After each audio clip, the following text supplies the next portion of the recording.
వాని అందు దేవుని దృష్టి ఉంటుంది దేవుని బిడ్డ.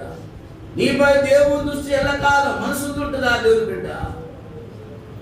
మనుషుల్ని ఉండదు దేవుని బిడ్డ. మనుషుల్ని ఉండదు, మనుషుల్ని ఉండదు.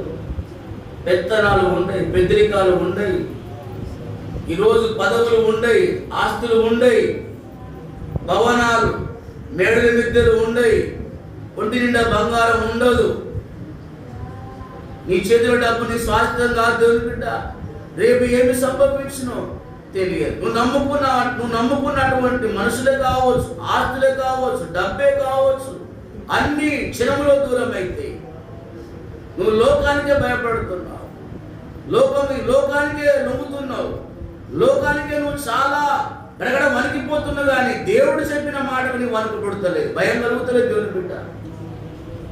నీ ఇష్టానుసారంగా నీ మనసుకు ఏది నష్టం చేస్తున్నావు, చివరికి జీవితం విలువ తెలియనప్పుడు, కుటుంబం విలువ తెలియనప్పుడు, పెద్దవారి విలువ తెలియనప్పుడు దేవుని బిడ్డ అది నీ ఇష్టం, అది నీ చేతిలోనే ఉన్నది దేవుని బిడ్డ.